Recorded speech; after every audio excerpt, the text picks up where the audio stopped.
चलिए, नमस्कार, जय जोहार, जय छत्तीसगढ़। सभी का स्वागत है हमारे साध पीएससी एकेडमी में।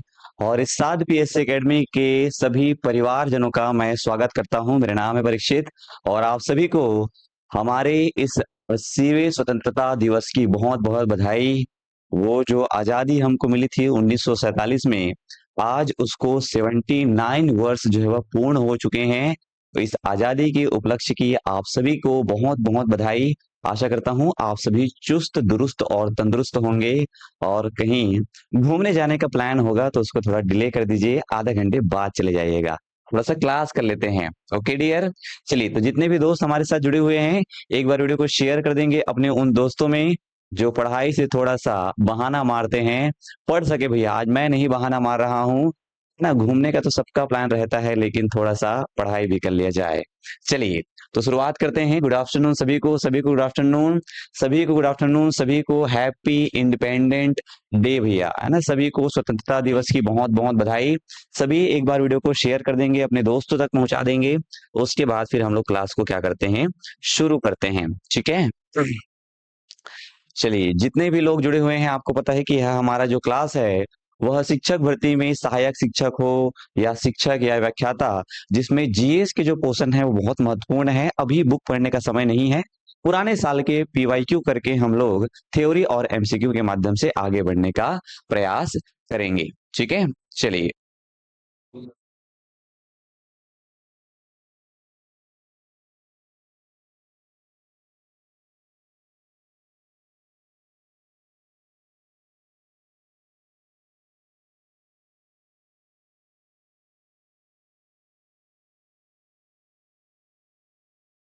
चलिए आगे बढ़ें। Okay okay dear. तो ये हमने कल पढ़ा था कि पृथ्वी की आयु कैसे होती करके, आद्य महाकल्प, पैलेयोजोइक, मेसोजोइक, नियोजोइक। इसको क्रम से जमाने के लिए बोलता है। क्रम से जमाओ करके तो पहला क्या आएगा, आर्कियन। आर्कियन के बाद प्री कैम्बियन, प्री कैम्बियन के बाद कैम्बियन, कैम्बियन के बाद ओडोविशियन, है ना जी। कैम्बियन के बाद क्या है, ओडोविशियन, ऐसा करके है भैया ये। कैम्ब्रियन के बाद है ओडोविशियन, ओडोविशियन के बाद सिल्लूरियन, और सी के बाद आता है डी मतलब डिवोनियन। एक है कार्बोनिफेरस, एक पर्मियन। तीसरे नंबर का है मीसो, तो याद रखना है ट्रियासिक। ट्रियासिक के बाद जुरासिक, और जुरासिक के बाद क्रिटेशियस। नियोजोइक या सिनोजोइक में आएंगे तो दो भाग हैं, तृतीयक कल्प और चतुर्थ कल्प। तृतीयक कल्प में पहला नाम है पैलियोसीन। पैलियोसीन, यहाँ से पैलियो याद रखना है, जोइक को हटा के सीन लगा दो। और पैलियो में ई की मात्रा है तो ईओ, ईओ में ओ की मात्रा है ओलिगो। मायोसिन और प्लायोसिन, प्लायो छोटा है, प्लिस्टो बड़ा है। प्लायो पहले आएगा, प्लिस्टो बाद में आएगा, और लास्ट में होलोसीन। तो ऐसा करके आपको ध्यान में रखना है। चलिए, नेक्स्ट सवाल देखते हैं। सवाल नंबर 7। ठीक है। चलिए, सवाल नंबर 7 है आपके पास, जो कि पेट में पूछा गया सवाल है। इसको आपको अच्छे से ध्यान में रखना है भैया, इसको अच्छे से ध्यान में रखना है। सीजी व्यापम टेट 2022 का सवाल है। चलिए बताइए, सीजी व्यापम टेट 2022 में क्या पूछा गया है कि मोह असंबद्धता पाई जाती है। द मोह, मोहरविक, मोह जिसको बोलते हैं, डिसकंटिन्यूटी इज फाउंड बिटवीन। ये सवाल पूछा गया है कहां से, ये सवाल पूछा गया है पृथ्वी की संरचना से। आपको पता होना चाहिए हमारी जो पृथ्वी है उसके 3 लेयर है, भूवरपट्टी, प्रवार और क्रोड। तो उसी में पूछा गया है। बताइए, भूपटल और मेंटल के बीच में पाया जाता है, मेंटल और कोर के बीच में, कि बाह्य और आंतरिक कोर के मध्य, या वायुमंडल और स्थलमंडल के बीच में। इसको जो बना डाला ना, वो सच में एक शानदार विद्यार्थी है। शानदार उसमें पढ़ने की क्षमता है। मेरे ख्याल से शेयर अच्छे से नहीं हो पाया है। मैं आप सभी से निवेदन कर रहा हूं, एक बार इस वीडियो को शेयर कर देंगे। मैं 2 मिनट वेट कर लूंगा आपके लिए, ठीक है। तो जितने भी लोग देख रहे हैं, राजेश्वरी, लक्ष्मी, है ना, रामला राठिया जी, पारुल पोर्ते, निशा, है ना, निराश निशरा, ठीक है, ईशा। प्लीज एक बार अपने जो ग्रुप बनाए होंगे आप लोग, जो भी है आपको उसमें शेयर कर देंगे, है ना, क्योंकि सभी एक साथ जुड़ेंगे तो पढ़ने में मजा आएगा। ओके। चलो, फिर आप लोग को लास्ट में गाना सुनाऊंगा। ओके। आओ, दीप्ति साहू जी, हाँ, गुड आफ्टरनून सभी को, गुड आफ्टरनून। एक बार शेयर करेंगे तभी तो क्लास शुरुआत हो पाएगा जी। 7 का ए कर दी हूँ सर, सारे like share and like. Okay, thank you so much, है ना। धीरे धीरे बच्चे जुड़ जाएंगे फिर। चलो, इसको बताओ क्या हो जाएगा। मोह असंबद्धता, ठीक है, मोह असंबद्धता पाई जाती है। बताइए कहाँ पाई जाती है मोह असंबद्धता। 7 का ए बोल रहे हैं सर, साइड हो जाइए ना। बिल्कुल साइड हो गया हूं मैं। Okay okay okay. हाँ, बताओ सब लोग कर दिए हैं। वेरी गुड, वेरी गुड यार। चलिए, जय जोहार सभी को, जय जोहार। सभी धीरे धीरे जुड़ रहे हैं, सबको बताओ। टाइमिंग आज थोड़ा सा हम लोग अलग कर रहे हैं क्योंकि शाम का टाइमिंग थोड़ा सा सबको गैप चाहिए रहेगा, है ना। क्या हो जाएगा इसमें, चलो मुझे नहीं पता है क्या हो जाएगा इसमें, थोड़ा सा इसको बना के देखते हैं, ठीक है। चलो इसको बना के देखते हैं क्या हो जाएगा। तो अगर मैं मान लूं, ठीक है, अगर मैं मान लूं कि ये क्या है, मेरी पृथ्वी है भैया, ये हमारा पृथ्वी है और ये पृथ्वी का सबसे बाहरी लेयर है, ठीक है। ये पृथ्वी का सबसे बाहरी लेयर है, तो इसको क्या कहते हैं, इसको कहते हैं भूपटल, ठीक है। भूपटल या इसी को कहते हैं भूपर पट्टी। अब ये जो भूपटल है इसको भी दो भागों में बांट सकते हैं, ठीक है। तो ये हो गया बाहरी भूपटल, और बाहरी भूपटल के बाद जो संरचना है, ठीक है, बाहरी भूपटल के बाद जो संरचना है इसको कहेंगे आंतरिक भूपटल। तो ये जो भूपटल है वह दो भागों में बटा है, एक क्या हो जाएगा, ये बाहरी भूपटल, और उसके बाद ये वाला हिस्सा क्या है, आंतरिक भूपटल, ठीक है। ये हो जाएगा आंतरिक भूपटल। ये दो भाग हो गए भूपटल के, ठीक है, दो भाग हो गए भूपटल के। वैसे ही भूपटल के बाद जो संरचना है, ठीक है, ये थोड़ा याद कर लेना इसको। भूपटल के बाद जो संरचना है ये वाला, ये क्या है आपका, भूपटल के बाद क्या है आपका मध्य वाला भाग, मेंटल जिसको कहते हैं, है ना, जिसको हम लोग प्रवार कहते हैं, ये भी दो भागों में बटा हुआ है जी। ये हम पृथ्वी की संरचना की बात कर रहे हैं। ओके, तो यहाँ पे याद रखना है ये वाला क्या हो जाएगा आपका बाहरी ऊपर पट्टी के बाद प्रवार, ठीक है, बाहरी प्रवार। चलो बाहरी प्रवार के बाद ये वाला हिस्सा क्या कहलाएगा, आंतरिक प्रवार, आंतरिक प्रवार ऐसा करके ये। और आंतरिक प्रवार के बाद अंदर में और संरचना है, ये रेड से बना दे रहा हूं इसको, ये वाला जो संरचना है ये हो गया आपका आंतरिक क्रोड, और ये हो गया आपका, सॉरी, बाह्य और आंतरिक क्रोड करके, ठीक है। रेड से नहीं लिख रहा हूं इसको, अच्छे से नहीं दिखता है क्या रेड वाला, हाँ। चलो तो ये वाला हिस्सा क्या हो जाएगा आपका बाह्य, बाह्य क्रोड, ठीक है, बाह्य क्रोड। और इस वाले हिस्से को क्या कह रहे हैं हम लोग, आंतरिक क्रोड। तो आप सभी ने सुना होगा कि पृथ्वी को मुख्य रूप से जो है वह तीन भागों में बांटा जा सकता है। वो तीन भाग कौन कौन से हैं, तो एक होता है भूपर पट्टी, एक होता है प्रवार, और एक होता है क्रोड। भूपर पट्टी, प्रवार और क्रोड। तो ये जो भूपर पट्टी, प्रवार और क्रोड है, इसके मध्य में जो है वो कुछ कुछ संरचनाएं पाई जाती है, जिन संरचनाओं को आपको ध्यान रखना बहुत ही क्या है, जरूरी है। चलिए तो देखते हैं, याद करने का प्रयास करते हैं। आपके सामने कुछ कुछ यहाँ पे गड्ढे दिख रहे हैं, जगह दिख रहे हैं। इन जगहों में जो है वह कुछ मतलब बोल सकते हैं कि ऊपरी भूपर पट्टी और आंतरिक भूपर पट्टी को अलग करने वाली जो संरचना है उसको किस नाम से जानते हैं। जो आंतरिक भूपर पट्टी है, आंतरिक भूपटल है, और बाह्य भूपर पट्टी है, उसको अलग करने वाली बीच की संरचना को किस नाम से जानते हैं। तो ऐसा करके मैंने आपको बताया है। चलो कमेंट करके बताओ तो ईशा, कौन कौन सा नाम पढ़े हमने, याद आ रहा है, गुटेनबर्ग, मोहो, रेप्टी, ठीक है, बताओ। गुटेनबर्ग, बोहो, मोहो, रेप्टी, लेहमैन, ऐसा करके। चलो धीरे से याद करते हैं, थोड़ा इंपॉर्टेंट है, आराम से पढ़ेंगे ना, आराम से पढ़ेंगे भैया। तो सबसे आंतरिक वाला जो भाग है, बाह्य क्रोड और आंतरिक क्रोड के मध्य, ठीक है, बाह्य क्रोड और आंतरिक क्रोड के मध्य ये जो संरचना है जो अलग कर रही है इसको, इसको क्या बोलते हैं, तो इसको बोलते हैं लेहमैन, लेहमैन, ठीक है।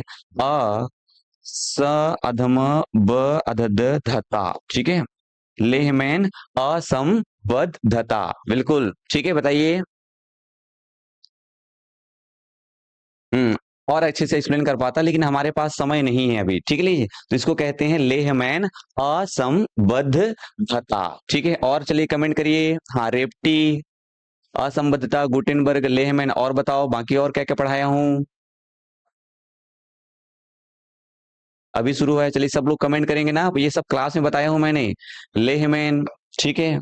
ये जो मध्य वाला है यहाँ पास, ये बाहरी प्रवार और आंतरिक, ये इसको क्या बोलते हैं, कमेंट करके बताओ। सब लोग पढ़े हैं ना हम लोग क्लास में। ये जो बीच में असंबद्धता आपको देखने को मिल रही है, बाहरी क्रोड, बाहरी प्रवार और आंतरिक के बीच में, इसको क्या कहते हैं, रेपटी, रेपटी, अस अधम व अधद धता, ठीक है, रेपटी असंबद्धता, याद आ रहा है, लेह में असंबद्धता, हाँ वेरी गुड। तुम लोग जवाब नहीं दे रहे हो यार। जवाब नहीं दे रहे हो आप लोग, कैसे? चलिए, तो ये हो गया क्या आपका रेप्टी असंबद्धता, और एक याद रखना है आपको लेहमैन असंबद्धता। ठीक है। और हमने क्या पढ़ा है? एक हमने पढ़ा है मोहो असंबद्धता। ठीक है, एग्जैक्ट याद नहीं आ रहा है मेरे को भी, चलो मेरा मदद तो करो शक्तिमान लोग थोड़ा सा। कोनराड, वेरी गुड यार, कोनराड, मोहो, ठीक, रेप्टी, गुटेनबर्ग और लेहमैन, वेरी गुड राजेश्वरी जी, है ना। सबसे ऊपर वाला जो है, ठीक है, ये जो सबसे ऊपर वाला है यहाँ पास भूपर पट्टी और आंतरिक भूपर पट्टी के मध्य, ये सबसे ऊपर में जो है, ये ये क्या है? कोनराड, राड है ना, इसको क्या कहते हैं? कोन राड, राड मतलब लोहा, तो कोनराड अस अधम बद्धता, वेरी गुड, कोनराड असंबद्धता। कोनराड असंबद्धता के बाद याद रखना है अपने को, हाँ, कोनराड के बाद मोहो, ठीक है। कोनराड के बाद ये वाला जो है, ये आप लोग समझने का प्रयास करेंगे, आंतरिक और बाह्य प्रवार, आंतरिक भूप्रपटल और बाह्य प्रवार के बीच में क्या है? मोहो, ठीक है, ये सबको याद रखना, मोहो अ स अधम बद्धता, ठीक है, मोह असंबद्धता। और लास्ट में ये आंतरिक प्रवार और बाह्य क्रोड के बीच में, ये आंतरिक प्रवार और बाह्य क्रोड के बीच में क्या है? ठीक है, ये वाला हिस्सा है, ये वाला हिस्सा है, उसके बाद ये वाला हिस्सा है, और लास्ट में ये वाला हिस्सा है, ठीक है। उसको क्या कहते हैं? कोनराड, मोहो, रेप्टी, लेहमैन, और एक हो गया गुटेनबर्ग, ठीक है, गुटेनबर्ग। ये तो ऐसा करके आपको याद रखना है, इसको स्क्रीनशॉट ले लीजिए। थैंक यू सर जी, इतना अच्छा इंडिपेंडेंस डे मनाने के लिए। मेरे हस्बैंड बॉर्डर में है, जम्मू कश्मीर में। चलिए, थैंक यू सो मच। आज टाइपिंग थोड़ा धीरे है सर। अरे शक्तिमान लोग, हुआ क्या है, क्लास में टाइपिंग हुआ नहीं था सवाल, मैं क्या बोला कि चलो आज छुट्टी कर देंगे, उससे अच्छा थोड़ा सा पढ़ लेते हैं, मेरे पास कुछ 5-10 सवाल थे, इसके बाद फिर मनीष सर का क्लास होगा। ओके, हाँ चलो, जय हिंद सभी को, जय हिंद। तो ये क्रम से याद रखना है आपको कि भूपटल बाहरी और आंतरिक भूपटल के बीच में कोनराड, आंतरिक भूपटल और बाहरी प्रवार के बीच में मोहो असंबद्धता, बाहरी प्रवार और आंतरिक प्रवार के बीच में रेप्टी, और आंतरिक प्रवार और बाह्य क्रोड के बीच में गुटेनबर्ग है, और बाह्य क्रोड और आंतरिक क्रोड के बीच में लेहमैन है करके। तो इसको अच्छे से याद रखना है, स्क्रीनशॉट लेके रख लो, ठीक है, स्क्रीनशॉट लेके रखो। ये पृथ्वी की संरचना है, यहाँ से सवाल पूछते हैं, सबसे नहीं बनेगा। यही वो सवाल है जो आपको बाकी लोगों से अलग करते हैं, बाकी लोगों से आगे लेके चले जाते हैं। तो हमारा सवाल क्या पूछा है? मोह असंबद्धता, ठीक है, मोह असंबद्धता पूछा है, जो कि आपके भूपटल और मेंटल के बीच में है। ऑप्शन ये सही हो जाएगा। देख रहे हो आपको, भूपटल और मेंटल के बीच में ये हो गया पूरा भूपटल, आंतरिक भूपटल, यहां तक है भूपटल, और ये क्या चालू हो रहा है? ये आपका प्रवार चालू हो रहा है। बीच में क्या है? ये जो बीच में आपको संरचना देखने को मिल रही है, ये जो संरचना है जो कि आपकी भूपर पट्टी को प्रवार से अलग कर रही है, इस संरचना को किस नाम से जाना जाता है? तो इस संरचना को कहते हैं मोह असंबद्धता। हाँ चलिए, आगे बढ़ते हैं। वेरी गुड, वेरी गुड, इसको स्क्रीनशॉट लेके रख ले रहो, आगे बढ़ो। नेक्स्ट, नेक्स्ट है सवाल नंबर 8। क्या बोल रहा है? भारत का सर्वाधिक खनिज युक्त शैल तंत्र बताइए। सीजीपीएससी मेंस 2011 में पूछा गया सवाल है। आपको क्या बताना है भैया? आपको बताना है भारत का सर्वाधिक खनिज युक्त शैल तंत्र कौन सा शैल तंत्र है, कौन सा चट्टान है, ठीक है, which is the most mineral rich rock system of India. चलिए बताइए सब लोग। हम्म, चलिए बताइए जल्दी से इसको, है ना। कल तो हम लोग 500 लोग जुड़े हुए थे हमारे समय में, चूंकि हमारा समय 7 से 8 है, आज थोड़ा सा पहले आ गए हैं, इसलिए हो सकता है थोड़े से कम विद्यार्थी जुड़े। बाकी कल हमने क्रांति मचाया है, 500 लोग जो है हमारे साथ जुड़े थे। मंडे से संडे भी पढ़ाऊंगा मैं, तो संडे भी वही टाइमिंग रहेगा, टाइमिंग चेंज नहीं होगा, संडे भी वही टाइमिंग रहेगा, मंडे भी वही टाइमिंग रहेगा, 6 से 7 ही मैं आऊंगा, ठीक है, मैराथन में। चलो ओके, सब लोग बोल रहे हैं क्या? सब लोग बोल रहे हैं ऑप्शन ए धारवाड़ जो है वह क्या हो जाएगा इसमें? सही हो जाएगा, ठीक है, धारवाड़ इसमें सही हो जाएगा। और इस धारवाड़ में जो है वह कौन सा कौन सा खनिज मिलता है?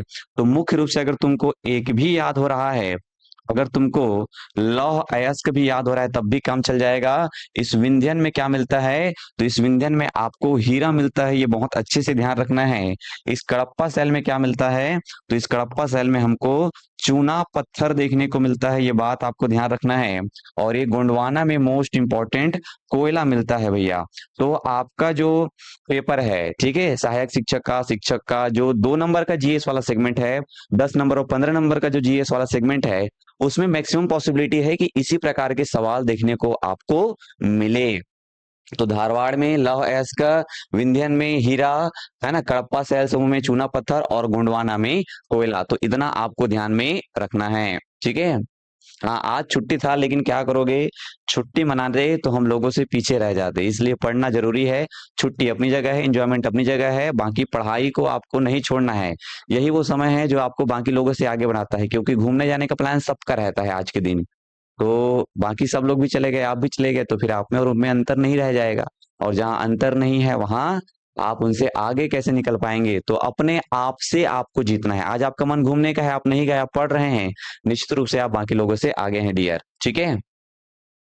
इतना टाइम डेली मैराथन नहीं होता है पूर्णिमा जी। पूर्णिमा जी मैराथन होता है 4 से 10 बजे के बीच में, शाम को 4 बजे चालू होता है। आज पहले आ गए हैं हम लोग, ठीक है। लौह अयस्क, वेरी गुड। चलिए आगे बढ़ते हैं। नेक्स्ट नेक्स्ट है सवाल नंबर 9। भारतीय प्रायद्वीप की कोयला पट्टियां किस काल में विकसित हुई है। सीजीपीएससी आईएमओ 2018 का सवाल है, ठीक है। भारतीय प्रायद्वीप की कोयला पट्टियां किस काल में विकसित हुई है। अभी इंपॉर्टेंट बात यह है कि यहाँ पे बहुत सारे ऐसे लोग हैं जो कि आज नहीं जुड़े हैं कायदे से। जो कल 500 थे, अब आज कितने हैं, मात्र 100 लोग हैं। तो सोच के देखो, वो जो 400 लोग आज घूमने गए हैं, क्या वो आपकी बराबरी कर पाएंगे, क्या नहीं। इसलिए बोलता हूँ जो आदमी लगातार लगातार जो आदमी मेहनत कर रहा है उसी को सफलता मिलती है। बहुत सारे बहाने हो सकते हैं लोगों के पास, मेरे घर में काम है, ये है, वो है, मैं उसको मना नहीं कर पा रहा हूं करके। लेकिन जो आदमी इन सभी चीजों का त्याग करके, आप त्याग नहीं कर सकते हैं तो सोच के देखिए आपको कैसी चीजें प्राप्त होंगी। इतने सारे लोग लगे हुए हैं, आपसे भारी भरकम त्याग करने के लिए लोग रेडी हैं, तो उनका सिलेक्शन होना चाहिए ना भैया, भगवान भी तो देख रहा है। ओके, सब लोग क्या बोल रहे हैं, ऑप्शन ए करके, बिल्कुल। तो प्रायद्वीप में जो गोंडवाना है, प्रायद्वीप में जो कोयला है वह गोंडवाना काल में बना हुआ है, ऐसा करके आपको ध्यान में रखना है, ठीक है। ये गोंडवाना काल में बना हुआ है, बिल्कुल। भारत का लगभग 80 से 85% जो कोयला है वह कौन से टाइमिंग का है, तो वह गोंडवाना काल का है। ये बात आपको बिल्कुल पता होना चाहिए। चलिए आगे बढ़ते हैं। नेक्स्ट नेक्स्ट अच्छा, ये जो गोंडवाना काल है, ठीक है, ये जो गोंडवाना काल है, या ये जो गोंडवाना में जो आपको कोयला मिल रहा है, ठीक है, ये जो गोंडवाना में आपको क्या मिल रहा है, कोयला मिल रहा है, ये कभी कभी इसमें जगह का नाम पूछ देता है। चलो थोड़ा जगह देख लेते हैं कि कोयला कहाँ कहाँ मिलता है, ऐसा करके, ठीक है। कोयला कहाँ कहाँ मिलता है करके थोड़ा जगह देख लेते हैं, 2-3 जगह में आपको आराम से याद हो जाएगा। चलो, तो कोयला की बात करेंगे तो सबसे पहले आपको ध्यान रखना है एक नदी, और इसको कहते हैं हम लोग महानदी घाटी, ठीक है। तो एक महानदी घाटी याद रखना है आपको। एक यहाँ पे याद रखना है दामोदर नदी घाटी, ठीक है, दामोदर नदी घाटी। तो ये नदियां हैं, यहाँ पे दामोदर नदी है, यहाँ पे महानदी है, ठीक है। वैसे ही एक नदी और है, ये कुछ इस प्रकार, इसको कहते हैं सोन नदी। तो सोन नदी घाटी, महानदी घाटी, दामोदर नदी घाटी, इन सभी क्षेत्रों में क्या मिलेगा आपको, कोयला मिलेगा। अब जगह के नाम बोलेगा तो जगह के नाम भी याद कर लेते हैं यार। ये क्या है, मध्य प्रदेश। मध्य प्रदेश में कौन कौन से नाम याद रखने हैं आपको, तो पहला नाम क्या है, सीधी। सीधी के बाद सिंघरौली, ठीक है, सीधी, सिंघरौली। और क्या है, अनूपपुर। सीधी, सिंगरौली, अनूपपुर, ये सब कहाँ है, मध्य प्रदेश में। और जो है वह आपको कहाँ देखने को मिलेगा, ये झारखंड में, ठीक है। ये क्या है, झारखंड। ये झारखंड कोयला वाला क्षेत्र है भैया, बहुत इंपॉर्टेंट है कोयला यहाँ पे। झारखंड में याद रखना है झ से झरिया, और झरता है कोयला, याद रखना है बोकारो।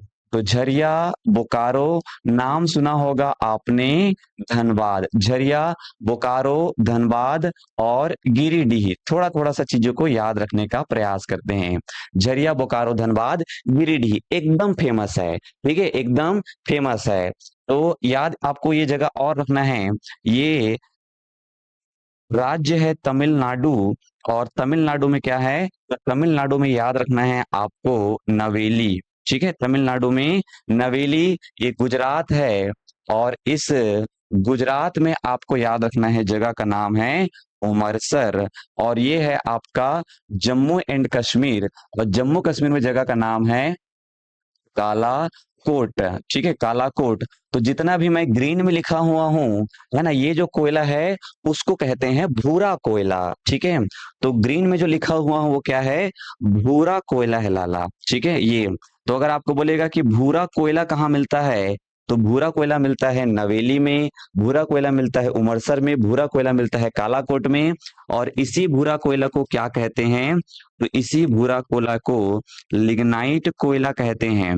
ठीक है, लिग्नाइट कोयला कहते हैं। तो आपको ये भी जानना जरूरी हो गया है कि ये जो कोयला है वह कितने प्रकार के होते हैं। तो ये जो कोयला है वह 4 प्रकार के होते हैं। और वो 4 प्रकार के कौन कौन से हैं, तो याद रखना है। ए, ठीक है, ए, बे, ले, पी। ठीक है, ट्रिक क्या है हमारा, ए, बे, ले, पी। तो ए से क्या याद रखना है भैया, ए से याद रखना है एंथ्रेसाइट। ठीक है, एंथ्रेसाइट। बी से याद रखना है आपको बिटूमिनस। ठीक है, बी से क्या है, बिटूमिनस। ले से क्या है, लिग्नाइट। ये अभी जो बताया लिग्नाइट। और पी से क्या है, पीट कोयला।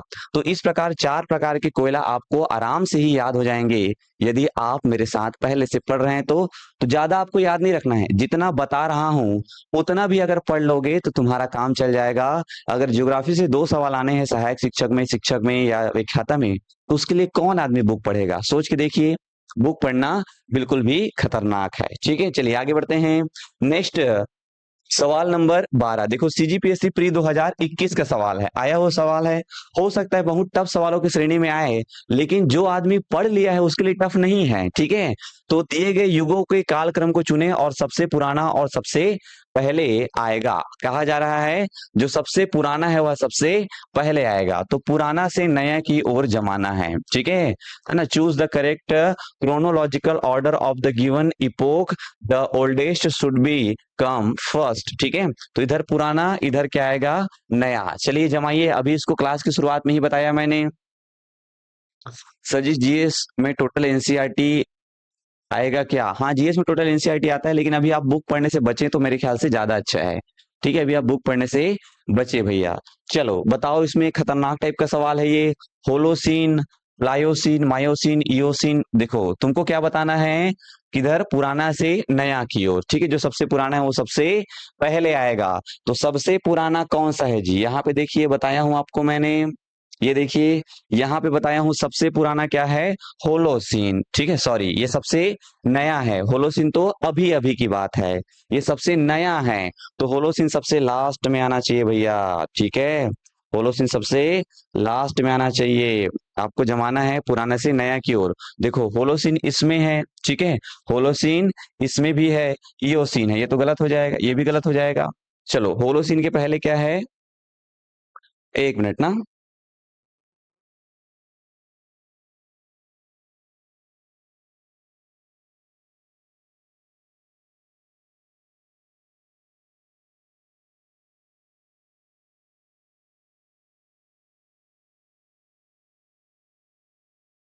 चलिए, क्लास नहीं हुए करके मैसेज आ रही सर, अरे कोई बात नहीं, टेंशन नहीं लेना है ना, क्लास होगा भैया, पढ़ना है सबको।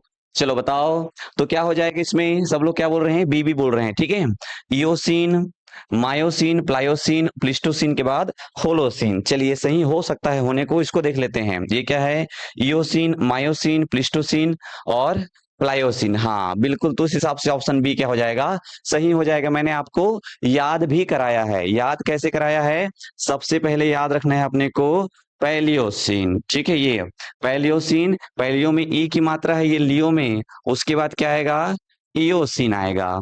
इयोसीन में ओ की मात्रा है, तो इसलिए ओलिगोसीन, ऐसे करके याद रखना है भैया।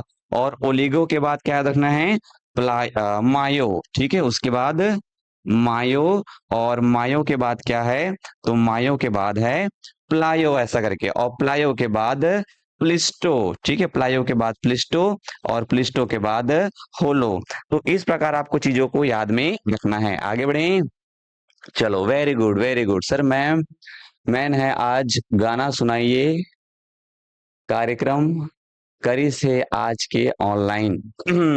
चलो सब लोग ना थोड़ा से, अच्छा एक बार आप सभी से निवेदन है, इतने सारे लोग देख रहे हैं, है ना, इसको कम से कम 200 पहुंचाओ, आज अभी 200 पहुंचाओ मेरे क्लास के अंतर्गत, आपको गाना सुनाता हूँ, ठीक है। शाम का टारगेट तो हमारा 600 का रहेगा, अभी कम इसको 200 पहुंचाओ। चलो चलो, तो अभी क्या बताया आपको मैंने, अभी हमने टाइमिंग के बारे में देखा, और इसके जस्ट पहले मैंने क्या बताया आपको, कौन कौन सी जगह है जहां पे कोयला मिलेगा करके। तो अब देखता हूं कि कौन कौन सी जगह है जहां पे हमको पेट्रोलियम मिलता है, ये सवाल भी पूछता है, ठीक है। खनिज में याद रखना है, खनिज में याद रखना है आपको पेट्रोलियम कहाँ कहाँ मिलता है ऐसा करके, ठीक है। चलिए, तो खनिज में याद रखना है पेट्रोलियम कहाँ कहाँ मिलता है करके देख लेते हैं, इंपॉर्टेंट है। आपको मैंने लोहा भी बता दिया है पुराने क्लास में, मैंने आपको कोयला भी बता दिया है, थोड़ा सा पेट्रोलियम देख लेते हैं, ठीक है। चलो, तो पेट्रोलियम के लिए एक नाम याद रखना है आपको, राजस्थान। देखो राजस्थान में ना एकदम शानदार शानदार नाम है, पता है, आप लोग एकदम जल्दी याद हो जाएगा, आपको लगेगा ही नहीं आप कुछ नया पढ़ रहे हो करके। राजस्थान में एकदम मस्त मस्त नाम, पहला क्या नाम है, ऐश्वर्या। बताओ ये कोई नाम है भैया याद करने वाला, ऐश्वर्या। ऐश्वर्या के बाद राजस्थान में एक नाम है शक्ति, ठीक है, एक नाम है शक्ति। राजस्थान में ही एक नाम है मंडला। बताओ याद होगा कि नहीं होगा, ऐश्वर्या है, शक्ति है, मंडला है, और राजस्थान में याद रखना है राजेश्वरी। किसका नाम है राजेश्वरी, हमारे यहाँ कोई स्टूडेंट जुड़े हुए हैं राजेश्वरी के नाम से, बिल्कुल। तो ये 4 नाम याद रखने हैं राजस्थान में जहां पे क्या मिलता है, पेट्रोलियम।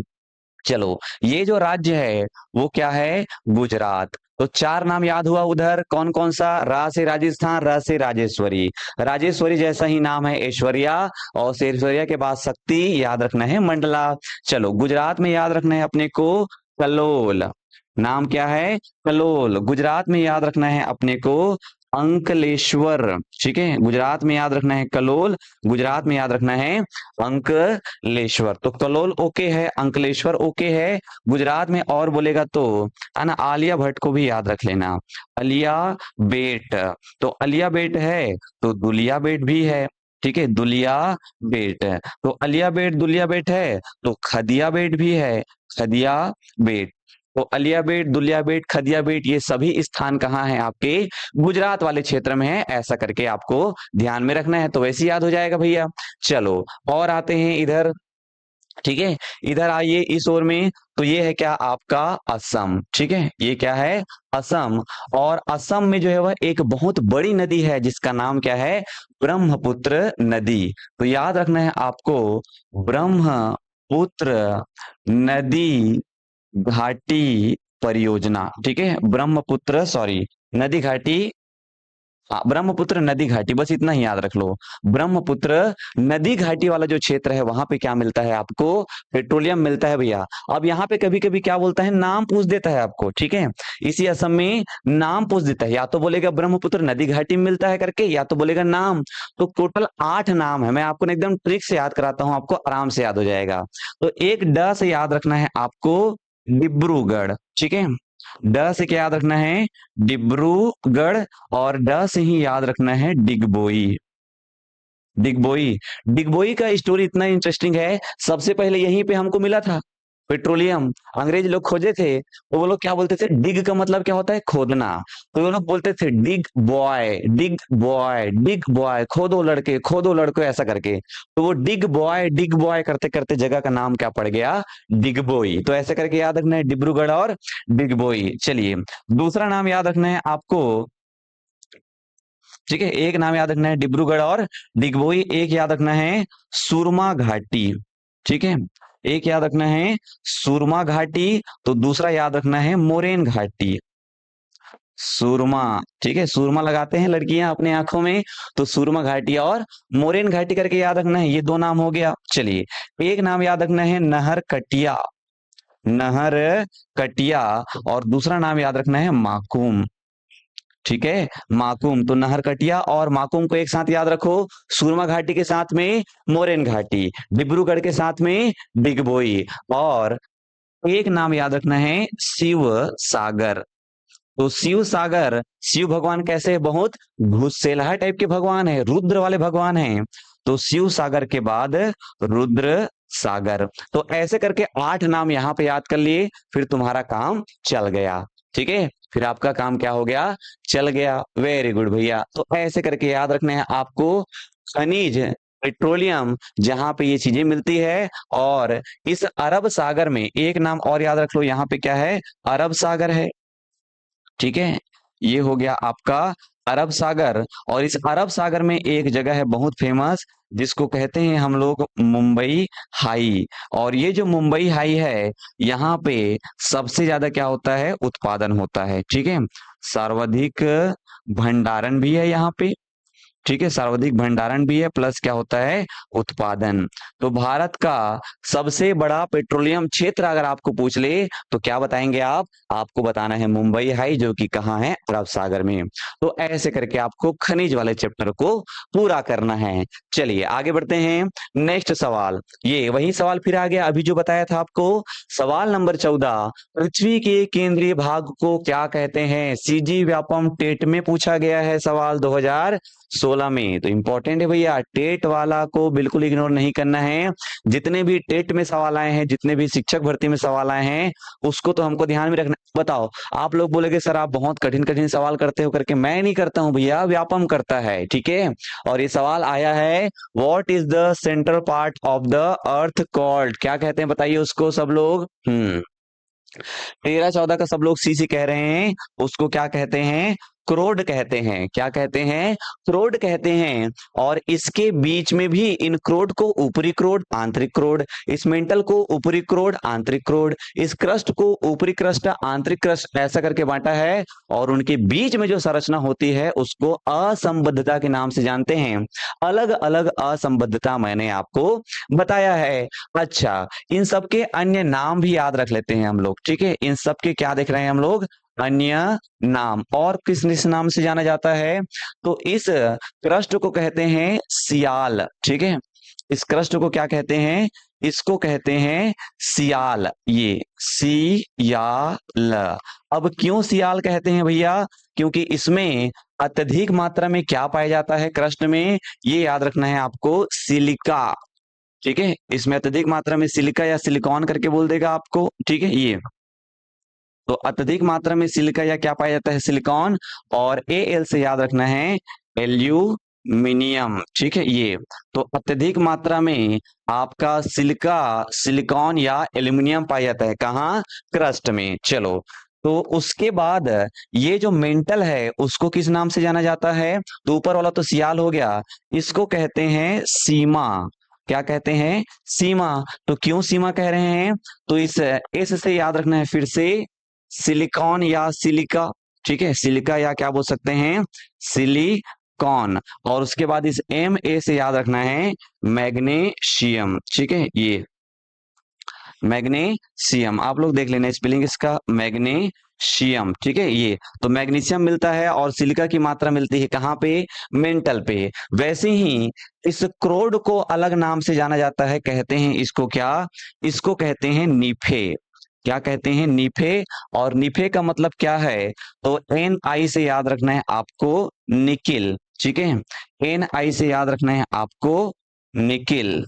ये तो निकिल पाया जाता है अत्यधिक मात्रा में क्रोड में। और एफ ई से याद रखना है, फेरस। और फेरस का मतलब क्या है, तो फेरस का मतलब है लौह से। तो इस प्रकार आपको चीजों को थोड़े ध्यान से याद रखना है कि क्रोड को क्या कहते हैं, क्रस्ट को क्या कहते हैं, सियाल। क्यों, क्योंकि सिलिकॉन और एल्यूमिनियम मिलता है। मेंटल को क्या कहते हैं, सीमा। क्यों, क्योंकि सिलिकॉन और मैग्नीशियम मिलता है। क्रोड को क्या कहते हैं, नीफे, क्योंकि निकिल और फेरस मिलता है। तो ऐसा करके आपको याद में रखना है। कत का टाइम के स्टार्ट हो है सर, अभी स्टार्ट हुए लाला। ठीक है, सोचे थे क्लास नहीं लेंगे करके, लेकिन आप सभी का प्यार, आप सभी का भरोसा है ना, साथ पे एकेडमी को बोला कि भैया क्लास ले लीजिए, क्योंकि बाकी सब लोग तो नहीं पढ़ रहे हैं, और उस समय अगर हम भी नहीं पढ़ रहे हैं तो हम सब उनके बराबर आ जाएंगे, और हम ऐसा करेंगे नहीं। हमको हमारे बचे हुए 2 महीने के टाइम में बिल्कुल भी लापरवाही नाम का शब्द नहीं है। अगर मैं जाग रहा हूं तो मैं पढ़ रहा हूं, यही से बात खत्म है। ठीक है, अगर मैं जाग रहा हूं तो मैं पढ़ रहा हूं। चलिए नेक्स्ट नेक्स्ट सवाल नंबर 19, किस चट्टान में जीवाश्म नहीं पाया जाता है? ये भी पूछा गया है सीजी व्यापम टेट 2016 में। चलिए, जीवाश्म जीव का अंश नहीं पाया जाता है, सिंपल सी बात है। जीवाश्म मतलब क्या है? जीव का अंश। तो किसमें जो है वह जीव का अंश नहीं पाया जाता है, ये आप मुझे बताएंगे, है ना। In which type of rock area fossil not found, बताइए। हाँ, क्लास नहीं लेते तो सुनना लगता है सर। वर्ग दो के लिए सफिशिएंट है क्या सर जी? प्लीज, वर्ग दो के लिए जो डीएस वाला सेगमेंट है वर्ग दो में, हिंदी, अंग्रेजी, गणित, इन सब संकायों के लिए ये सफिशियंट है। बाकी जो कला संकाय के विद्यार्थी हैं उनके लिए भी काम आएगा, और कला संकाय को थोड़ा एक लेवल अप वाला कराऊंगा, ठीक है, एक लेवल अप वाला कराऊंगा, क्योंकि उनमें 15 सवाल प्योर जो है ज्योग्राफी का आने वाला है, 50 सवाल प्योर जीएस का आने वाला है, तो उनको थोड़ा डीप पढ़ना पड़ेगा। हालांकि ये उनके लिए महत्वपूर्ण है, क्योंकि ये भी क्या है, आपके पुराने साल के पेपर हैं। लेकिन यह जो मुख्य रूप से क्या है, आपकी कला संकाय में जो 10 नंबर का एक्स्ट्रा जीएस दिया है उसके लिए है। हिंदी में, इंग्लिश में, गणित में, संस्कृत में, कृषि में जो 10 नंबर का एक्स्ट्रा जीएस है उसके लिए है। सहायक शिक्षक में 15 नंबर का एक्स्ट्रा जीएस है, उसके लिए है। व्याख्याता में जो 10 नंबर का जीएस होने वाला है उसके लिए है। ठीक है, तो ये ध्यान रखना है। बताओ किसमें जीवाश्म नहीं मिलेगा? तो बिल्कुल सबका सही जवाब आ रहा है, आग्नेय चट्टान में जीवाश्म नहीं मिलेगा। क्यों? क्योंकि यह जो आग्नेय चट्टान है इसका निर्माण कैसे होता है बोलेगा आपको, तो आपको बताना है कि इस पृथ्वी के अंदर में क्या है, लावा है, और वो लावा जब अंदर में जम जाए तो जो चट्टान बनेगा उसको क्या कहेंगे? उसको कहेंगे आग्नेय चट्टान। कैसा होता है? पृथ्वी के अंदर, ठीक है, पृथ्वी के अंदर लावा, ठीक है, पृथ्वी के अंदर लावा के जमने से, ठीक है, पृथ्वी के अंदर लावा के जमने से जो चट्टान बन रहा है उसको कह रहे हैं आग्नेय चट्टान।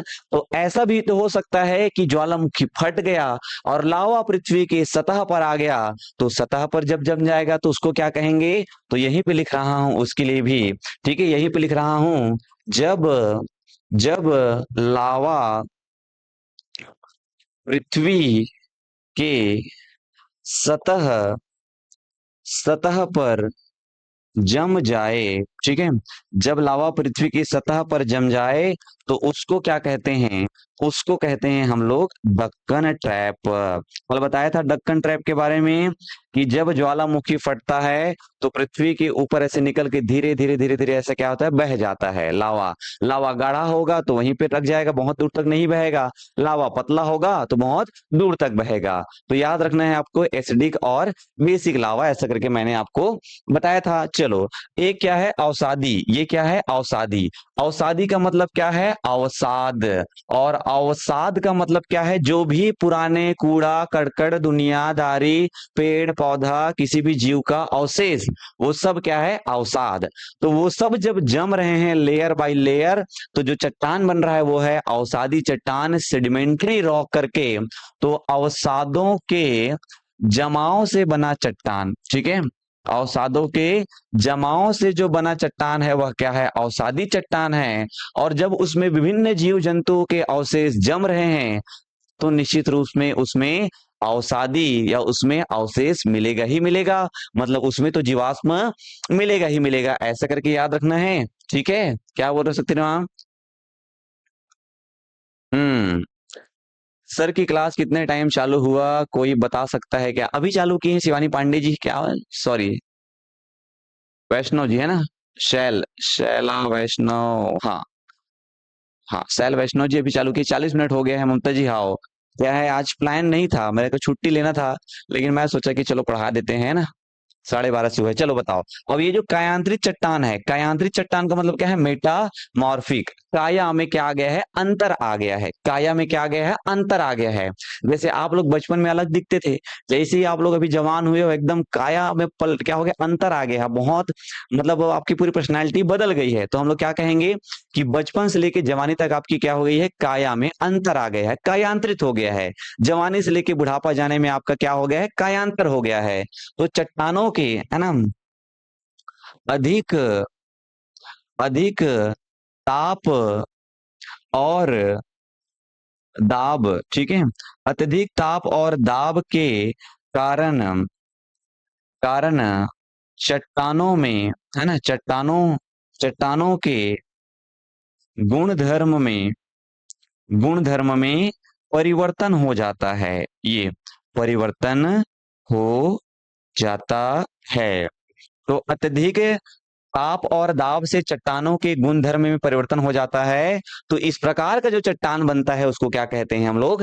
कायांतरित चट्टान। तो आप लोग मुझे बताएंगे, आप संगमरमर देखते हैं, आप ग्रेनाइट देखते हैं, है ना जी, तो ये सब कैसे चट्टान है? कायांतरित चट्टान है, जो कि पहले कुछ और थे और समय के साथ अत्यधिक ताप और दाब होने से उनमें परिवर्तन आ गया, वो चमकने लग गए भैया।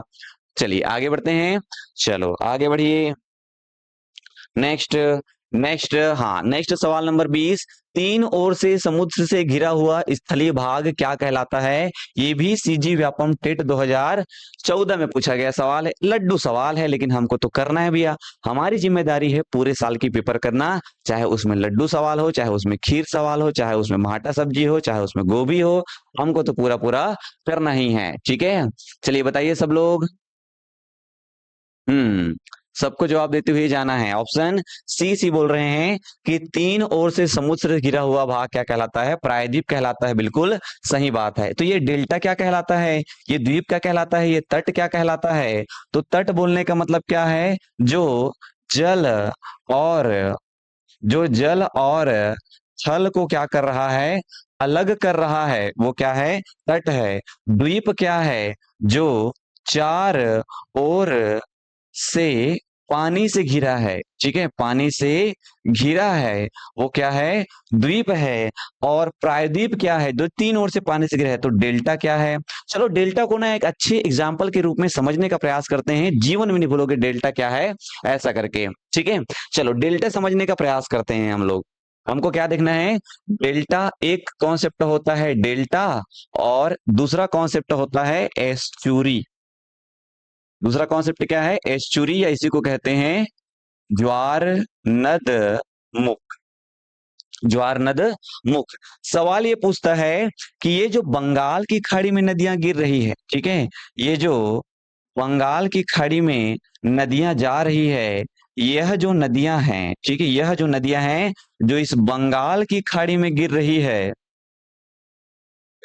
वह सभी नदियां जो है वह किसका निर्माण करती है भैया? तो ये जो सभी नदियां हैं वह डेल्टा बनाती है, ऐसा करके कहा जाता है। तो ये जो सभी नदियां हैं वो डेल्टा बनाती है। लेकिन इधर की जो नदियां हैं, यहाँ पे जो नदियां हैं जो अरब सागर में गिर रही है, ये क्या है? अरब सागर वाला क्षेत्र है। तो इधर की जो नदियां हैं छोटी छोटी, जो कि सब अरब सागर में गिर रही है, यह जो नदियां हैं वो किसका निर्माण करती है? एस्चुरी का निर्माण करती है। एस्चुरी या ज्वार नद मुख का निर्माण करती है। आप बोलोगे सर ये डेल्टा क्या है और ये ज्वार नदमुख क्या है? एक मिनट में समझ आएगा, इसके बाद जीवन में नहीं भूलोगे। चलो समझने का प्रयास करते हैं। कैसे समझेंगे? तो आपको थोड़ा अंतर देखने को मिल रहा होगा। जो नदियां बंगाल की खाड़ी में गिर रही है वो बहुत लंबी लंबी नदियां हैं। जो नदियां अरब सागर में गिर रही है वह छोटी छोटी नदियां हैं। अब लंबी नदियां हैं तो लंबी दूरी तय करके आ रही है। लंबी दूरी तय करके आ रही है तो अपने साथ में बहुत सारा मिट्टी लेकर आ रही है। और जब बहुत सारा मिट्टी लेकर आती है तो इस सागर के मुहाने पर, ठीक है, इस सागर के मुहाने पर, नदी के मुहाने पर क्या करती है? उसको ऐसे जमा देती है भैया जी। ऐसे उसको क्या कर देती है? जमा देती है। और दो तीन भागों में ऐसे क्या हो जाती है? बट जाती है। कॉमन सी बात है, सोच के देखो, जब मिट्टी को तुम सागर के तट में जमा दोगे तो सागर का तट जो है वह ऊपर उठ जाएगा। सागर में क्या आ जाएगा? मिट्टी वाला स्थान बढ़ जाएगा, मतलब जहां पे पहले पानी था वहां पे अब स्थल भाग हो जाएगा। और जब बराबर हो जाएगा जगह तो पानी जो है वह क्या करेगा? ऐसे बहुत सारे भागों में नदियां, छोटी छोटी भागों में, छोटी छोटी नालियों के रूप में ऐसे नदियां क्या हो जाएगी? बट जाएगी। तो सिंपल से कह सकते हैं कि जब नदियां अपने साथ मिट्टी को बहाकर सागर वाले भाग में जमा देती है तो उसको क्या कहते हैं? डेल्टा कहते हैं। उसको क्या कहते हैं? डेल्टा कहते हैं। तो आपको ध्यान रखना है, क्या कहेंगे? जब जब जब नदियां, ठीक है, जब नदियां सागर में मिट्टी जमा दे, सिंपल शब्दों में बोल रहा हूं, जब नदियां जो है वह सागर में क्या कर रहे हैं, मिट्टी को जमा दे, तो उसको क्या कहेंगे, उसको क्या कहेंगे हम लोग, डेल्टा। तो जस्ट विपरीत में क्या है, एस्चुरी। एस्चुरी में क्या हो रहा है, नदियां छोटी है, नदियां छोटी है तो उतना तेजी से उतना दूरी से नहीं बह के आ रही है, तो बहुत सारा मिट्टी लेके नहीं आ रही है। अब जब बहुत सारा मिट्टी लेके नहीं आ रही है तो मिट्टी जमा नहीं पा रही है, और मिट्टी अगर जम नहीं रहा है तो यहाँ पे कोई एक्स्ट्रा जल में भूमिखंड का निर्माण नहीं हो रहा है, इसलिए यहाँ पे क्या है, डेल्टा नहीं बनता है। और क्या है भैया, तो इस साइड में जो सागर की लहरें हैं, इधर से जो सागर की लहरें हैं, ये यहाँ जो सागर की लहरें हैं वो लहरें बहुत तीव्र है, तो सागर की लहरें क्या कर रही है, कंटिन्यू इन क्षेत्रों का अपरदन कर रही है, कंटिन्यू इन क्षेत्रों का, नदी वाले क्षेत्रों का, जहां पे नदियां सागर में आके मिल रही है उसका क्या कर रही है, अपरदन कर रही है। और भूमि का क्या कर रही है, कटाव कर रही है, भूमि का कटाव कर रही है। तो भूमि का कटाव कर करके क्या किए हैं, ये जो जल है सागर का, उसने स्थल वाले भाग पे कब्जा कर लिया है। जैसे यहाँ पे भूमि खंड ने जल वाले भाग पे कब्जा कर लिया है, वैसे ही इधर क्या हो रहा है, सागर का पानी खारा वाला भूमि खंड को काट के वहां पर आधा चंदा जैसे स्ट्रक्चर बना लिया है, उसी को क्या कहते हैं, एस्चुरी। उसी को क्या कहते हैं, एस्चुरी। बताओ समझ में आया कि नहीं आया दोनों कॉन्सेप्ट, एस्चुरी और डेल्टा बता लोगे। डेल्टा क्या है, जब नदियां मिट्टी को बहा के सागर में जमा दे, सागर पे क्या कर ले, कब्जा कर ले, उसको क्या कहेंगे, डेल्टा। लेकिन जब सागर का पानी भूमि खंड के आधे आधे भाग में कब्जा कर ले, नदियों के मुहाने मुहाने में कब्जा कर ले, तो उसको क्या कहेंगे, एस्चुरी। इतना ही कॉन्सेप्ट है, ठीक है, इतना ही कॉन्सेप्ट है, फिर बात खत्म है, बस दोनों अच्छे से याद रखना है। आपको बोलेगा सबसे बड़ा डेल्टा करके, तो सबसे बड़ा डेल्टा बोले तो याद रखना है आपको, यहाँ पास ये जो आ रहा है सबसे बड़ा डेल्टा, तो सबसे बड़ा डेल्टा बोले तो सुंदरवन का डेल्टा, ठीक है, सुंदरवन का डेल्टा। चलिए, तो सबसे बड़ा डेल्टा बोले तो सुंदरवन का डेल्टा, सुंदरवन का डेल्टा क्या है, सबसे बड़ा है लाला, ठीक है। और सबसे बड़ा एस्चुरी बोले, ठीक है, यहाँ पे सबसे बड़ा एस्चुरी, ठीक है, सबसे बड़ा एस्चुरी अगर आपको कहे तो याद रखना है आपको, नर्मदा नदी द्वारा निर्मित, ठीक है। तो नर्मदा नदी द्वारा निर्मित जो एस्चुरी है वो सबसे बड़ा है, और आपके गंगा नदी के द्वारा निर्मित जो डेल्टा है वो सबसे बड़ा है। चलिए, तो आज की जो मेरी क्लास है वो यहीं तक है, इसके बाद हमारे साहू सर जुड़ेंगे, हमारे मनीष सर जी जुड़ेंगे। सर बच्चे आपको देखना चाहते हैं, सुनना चाहते हैं इस 15 अगस्त के अवसर पर, इनके लिए कोई खास जानकारी सर? हाँ, नहीं चल। देखिए, सबसे पहले तो जितने भी अभ्यर्थी लगातार आज भी राष्ट्रीय पर्व मना रहे हैं और राष्ट्रीय उत्सव में भी पढ़ाई पे फोकस कर रहे हैं, इसीलिए आज सर लोग इतने, हमारे तीनों जो ब्रांचेस है, रायपुर, अभनपुर और भिलाई के शिक्षकों के बीच आज जो है हमारा मीटिंग हुआ है, आपके लिए है। नवीन सर भी आए हुए हैं भिलाई से, और परीक्षित सर, सब लोग का अब यही टारगेट है कि कल से, यानी कि रविवार से और आने वाले सोमवार से जो है, आप सभी के लिए क्लासेस का जो ड्यूरेशन बढ़ने वाला है, आप लोगों के लिए टेस्ट सीरीज प्रॉपर और मिलने वाला है, ई बुक्स आपको अब घर पहुंच सेवा के साथ मिलने वाला है, इवन टेस्ट सीरीज भी आपको घर पहुंच सेवा के साथ मिलने वाला है। तो ये तैयारियां जो है इस हफ्ते से शुरू होने वाली है। और कुछ अभी भी अभ्यर्थियों को लेकर, अभ्यर्थियों में एक मन चल रहा है, मैं देख रहा था जो बातें हैं नियमों को लेकर, अभी मेरा शिक्षा सचिव से भी मुलाकात हुआ, ठीक है, शिक्षा विभाग गया था, मंत्रालय भी गया हुआ था, सीजीएसएसबी भी गया था। उन बातों को मैं आज शेयर भी कर देता हूँ क्योंकि आज दिन भी बड़ा अच्छा है, तो उन जानकारियों को साझा करना चाहूंगा। जितने भी अभ्यर्थी हैं, हमारे महामैराथन का लाभ जरूर उठाइए, क्योंकि पढ़ाई थ्योरी तो आप लोग कर रहे हो नो डाउट, क्लासेस 6 से 8 घंटा डेली चल रही है हर संवर्ग में अगर बात करें तो उसके साथ साथ ये जो चीजें हो बहुत जरूरी है। हाँ, ध्यान दीजिए, यहाँ पर कुछ बातें हैं जो हम साझा करने चाह रहे हैं। गुड आफ्टरनून, जोहार छत्तीसगढ़। सर रायपुर में भी ओपन हो गया है क्या? हाँ, रायपुर में भी ओपन हो गया है। टेस्ट सीरीज वहां से भी ऑफलाइन दिला सकते हो आप लोग। जल्द ही उसका अनाउंसमेंट भी होने वाला है। ठीक है, टाइम हम हाँ, एज लिमिट को लेकर और परसेंटेज के को लेकर जो बातें हैं उसको मैं एक बार साझा करना चाहूंगा। कई अभ्यर्थी अभी भी भयंकर मतलब दुविधा में फंसे हुए हैं। आज भी सर मतलब मैक्सिमम जो बच्चे हैं वो घूमने चले गए हैं। घूमने चले, हाँ घूमने लेकिन चले। ये वो बच्चे हैं जो अपनी जिम्मेदारी समझते हैं हाँ, और ये जुड़े हैं, तो यही बाकी लोगों से इनको अलग करेगा, है ना? आप एक्स्ट्रा करेंगे तभी आप एक्स्ट्रा पाएंगे। पाएंगे। ये आपको ध्यान रखना है। सामान्य तो हर कोई कर रहा है, अतिरिक्त करना पड़ेगा अतिरिक्त पाने के लिए। खासकर सर्टिफिकेट में कई लोग बच्चे मुझे ये बोल रहे हैं कि सर हम लोग का जो है फलाना 10वीं में ऐसा लिखा हुआ है, 12वीं में ऐसा लिखा हुआ है, क्या चीज को माने क्या चीज को नहीं माने। कुछ कुछ बातें उसको थोड़ा सा ध्यान रख लो। और ये चीज को आप लोग सबको बताना भी है ना, ध्यान रखना है। इन चीजों को सबको बताना भी है, खासकर आयु सीमा में हम बात कर रहे हैं।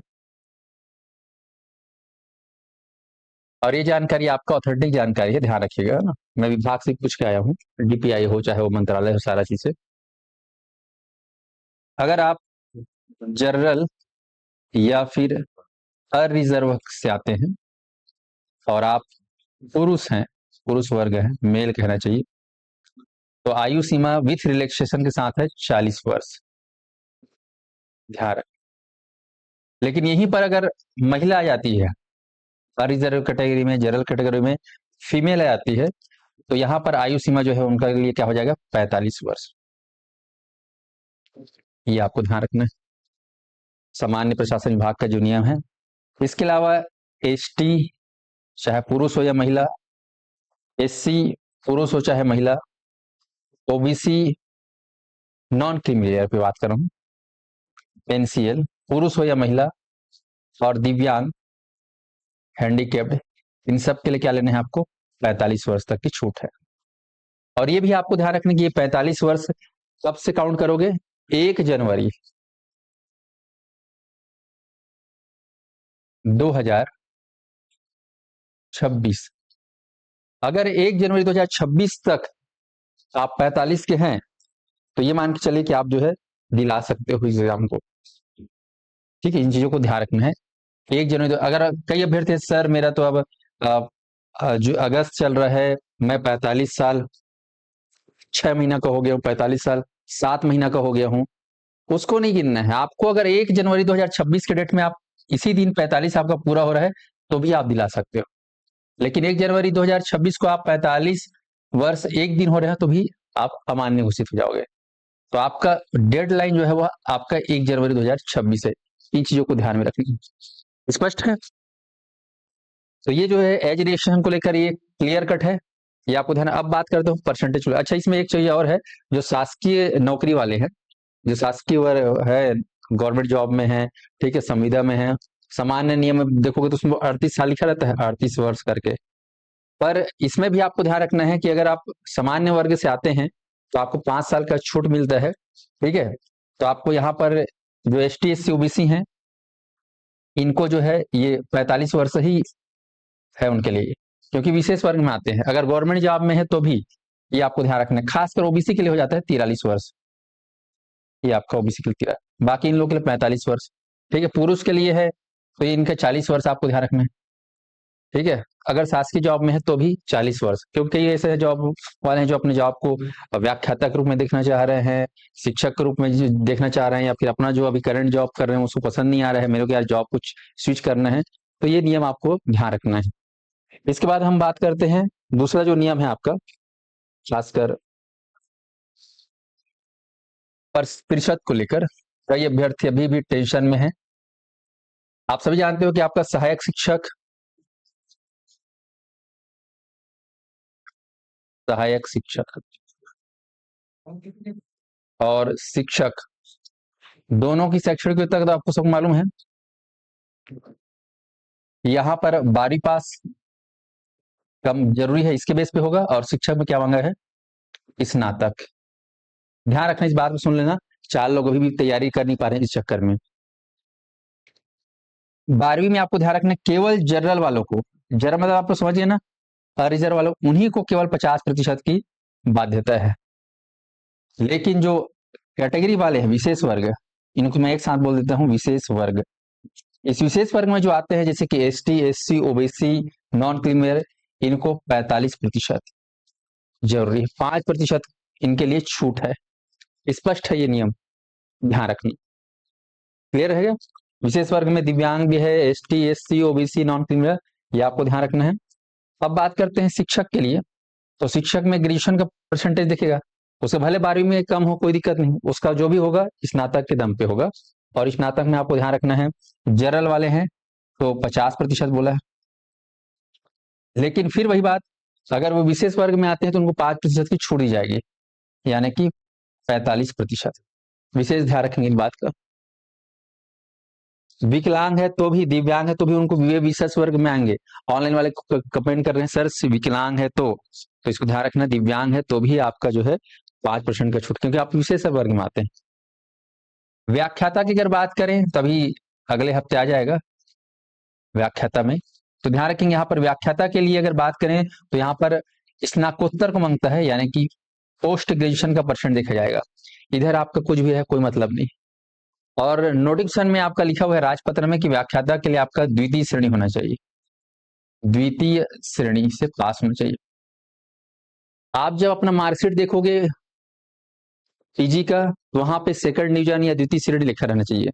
कई जगह ऐसा है कि कई यूनिवर्सिटी में 45% के बाद वालों को द्वितीय श्रेणी मानते हैं, कई यूनिवर्सिटी में 50 के बाद को द्वितीय श्रेणी मानते हैं।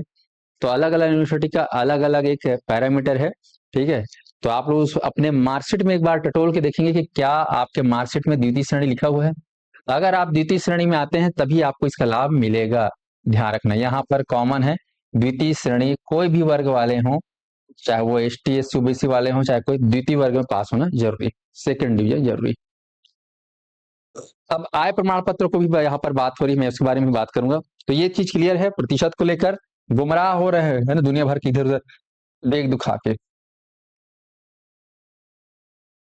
दिव्यांगजनों के सॉरी, आय प्रमाण पत्र, आय आपको ध्यान रखना है, अगर आपकी शादी हो गई है तो पति के नाम से बनाना है, अगर आप विवाहित है तो, अगर आप अविवाहित है तो आपको जो है अपने पिताजी के नाम से बनाना है, ये आपको ध्यान है। और ये भी सिर्फ आय प्रमाण पत्र किनको बनाना है, सिर्फ और सिर्फ ओबीसी कैटेगरी में जो एनसीएल आते हैं उनके लिए।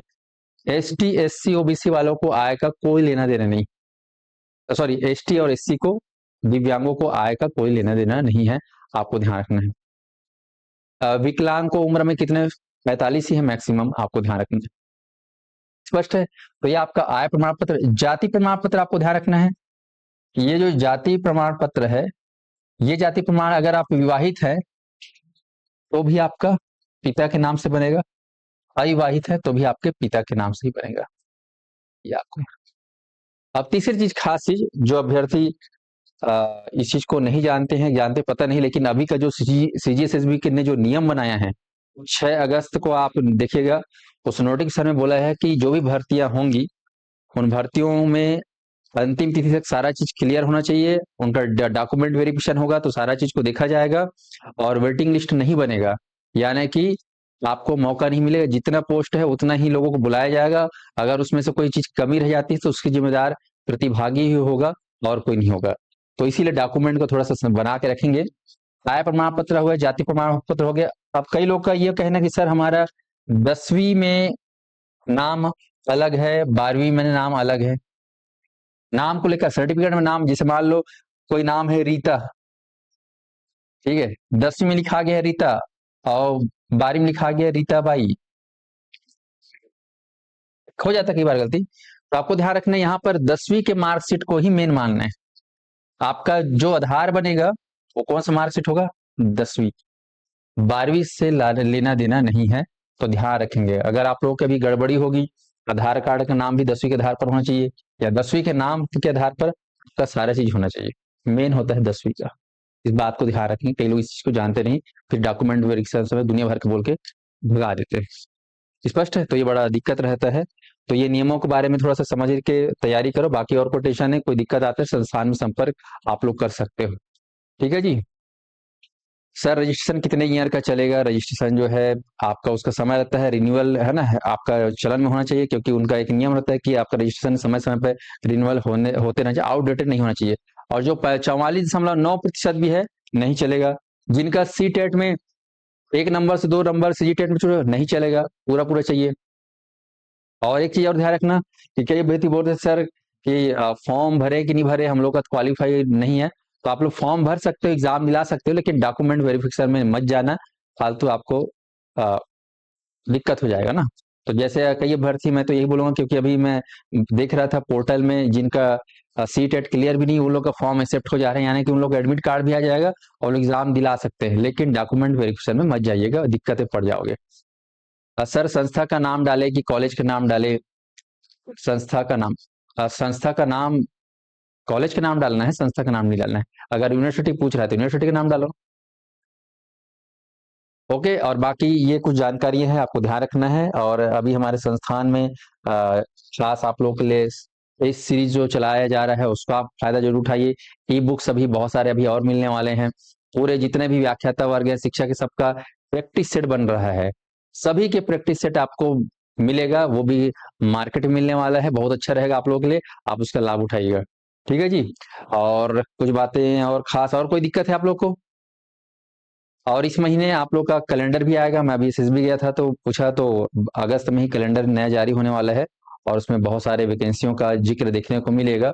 और एक और जानकारी जो आपसे साझा करना चाहूंगा कि सीजी टेट जो है आपको फिर से देखने मिलेगा 2027 में। 28 में भी सीजी टेट होगा, यानी कि आने वाले लगातार 2 वर्ष में सीजी टेट होगा। ठीक है साथियों। तो आपके जो जूनियर्स हैं, जो लोग नहीं निकाल पाए हैं या दिलाना चाहते हैं, सीजी टेट की तैयारी भी करते रहें, ये एकदम कंफर्म बात है।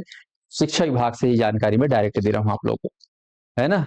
तो अभ्यर्थीगण अपने तैयारियों को, और शिक्षक भर्ती भी आपका फिर से आएगा, ये भी आप लोग को बता देना चाहूँ, है ना। 15 अगस्त का दिन है, इंडिपेंडेंस डे है। कुछ जानकारी जो मैं आपसे साझा कर रहा हूँ कि सीजी टेट का आयोजन होगा 27-28 में, शिक्षक भर्ती का भी आयोजन होगा। लेकिन इसका मतलब ये नहीं कि आप लोग अभी की भर्ती में अलाली करो, कमजोरी करो। आपको तैयारी इसी में ही पोस्ट पाने करना है। इस बात को ध्यान रखें कि आने वाले साल में और कंपटीशन की स्तर बढ़ जाएगा। और वेटिंग लिस्ट की बात, वेटिंग लिस्ट के लिए भी बात कीजिए सर। वेटिंग लिस्ट ऐसा है कि जितने पद है उतने गुना को बुलाया जाएगा। ठीक है। अगर नहीं, उसमें कुछ गुना है, उस बात करेंगे, लेकिन वेटिंग लिस्ट नहीं बनेगा। गुना वाली बात नहीं, इसमें वेटिंग लिस्ट बनाएंगे नहीं, सीधा उतने को बुलाया जाएगा। डॉक्यूमेंट भी सब जिनका नाम आएगा उस हिसाब से लिस्ट तैयार किया। वेटिंग लिस्ट नहीं बनेगा, वेटिंग लिस्ट ऐसा है। वैलिडिटी के लोग कर रहे हैं कमेंट। हाँ, वैलिडिटी के लिए आज से आप सभी अभ्यर्थियों को बताना चाहूँ कि हम लोगों ने सीधे सीधे सारे कोर्सेज में 80% तक का छूट दे दिए है। इसके माध्यम से आप अपना वैलिडिटी को बढ़ा सकते हो, है ना। जितने भी अभ्यर्थी जिनका वैलिडिटी समाप्त हो रहा है, इससे अच्छा मौका और क्या हो सकता है, जब आपको केवल 20% ही संस्थान को पे करना है, जो कि रिन्यूअल भी हम इतना ही मांगते हैं। तो ये मान के चलो कि आप वैलिडिटी बढ़ाना है तो डायरेक्ट अभी नया कोर्सेस है उसको आप खरीद लो। बढ़िया 5 दिन का अवसर है। सीधा ऐप में जाओ, ऐप से ही खरीदो, फोन लगाने की भी जरूरत नहीं, सीधा ऐप डाउनलोड करो। वहां पर जो भी आपके एग्जाम है, टीचर एग्जाम में जाओगे तो टेस्ट सारे सेक्शन में सारे कोर्सेज है, बाय नाउ करके खरीद सकते हो, कोई दिक्कत नहीं। रोजगार पंजीयन अगर टाइम आउट हो गया है तो अपडेट कराना, हाँ अपडेट कराना पड़ेगा भाई, अपडेट जरूर कराना है। मैरिज सर्टिफिकेट के बारे में भी बता दीजिए सर। मैरिज सर्टिफिकेट अभी उतना ज्यादा इंपॉर्टेंट नहीं है, लेकिन मैरिज सर्टिफिकेट लगता है ना। पर अभी एकदम वही जरूरी है क्या, ऐसा जरूरी नहीं है। वर्ग 1 का नोटिफिकेशन कब आएगा? आने को तो 15 अगस्त से पहले था, आज 15 अगस्त था, आप जान रहे हो, है आपका आज भी है। अब शनिवार पड़ गया, ठीक है, वर्किंग डे कहना चाहिए नहीं है, मान के चलिए, पर फिर भी अब 2-4 दिन में आपको देखने को मिल जाएगा। ठीक है। तो ये था खास जानकारी। अब मेरे साथ नवीन सर जुड़ रहे हैं, वीडियो को ज्यादा से ज्यादा लाइक कर दीजिएगा, शेयर कर दीजिएगा। और महामैराथन क्लास में अब मैं भी सोमवार से देखने आप लोगों के साथ जुड़ूंगा। ठीक है जी। हमारी पूरी टीम आपको अब सोमवार से डबल कहना चाहिए ड्यूरेशन में पढ़ाएगी, क्लासेस कराएगी, तो आप लोग को थ्योरी सब चीज को प्रॉपर कराया जाएगा। ओके। हाँ, शपथ पत्र में त्रुटि को लेकर एफिडेविट बनवा सकते हो, नोटरी से जो भी चीजें त्रुटियां हैं उसको एफिडेविट करवा सकते हो। ई बुक के लिए साध्य पीएससी एकेडमिक ऐप डाउनलोड करने का करना पड़ेगा। अ, ठीक।